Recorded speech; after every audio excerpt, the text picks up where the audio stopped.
6 نفر 6 نفر کارمندان هستن. بله میگوبی میکنن. البته дар назди хоҷагии ҷангал хоҷагии ёрирасон амал мекунад ки айни ҳол дар он оҳуи холдор 284 сар, асп 87 сар, молҳои хурд 139 сар парвариш карда шуда истодааст.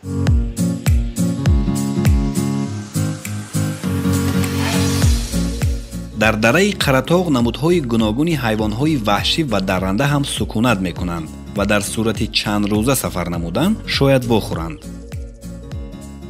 дар ҳудуди хоҷагии ҷангал ҳайвоноти ваҳшӣ бабр, хирс, бузи сибирӣ, суғур, рӯбоҳ, хук, дала, гурбаи ҷангалӣ, гург ва паррандагон капки ҳилол, кафтар, капки сангзор сукунат мекунанд. дар хоҷагии ҷангали мазкур тамоми қоидаҳои истироҳат ва шикор дар табиат пурра ба роҳ монда шудааст. шикори ғайриқонунӣ қатъиян манъ карда шуда, дар мавсими шикор ҳайвоноти ваҳшӣ суғур, хук, харгӯш ва паррандагон, кафтар, капки сангрез иҷоза дода мешавад.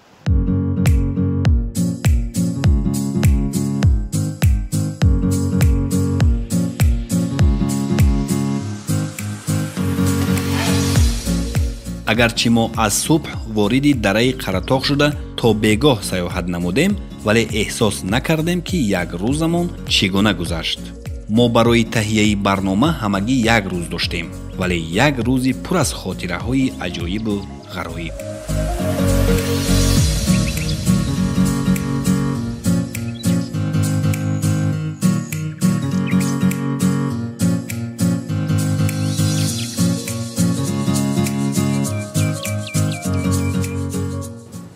раҳмоналӣ, лаба шумо дар кадом соҳа кор мекунед?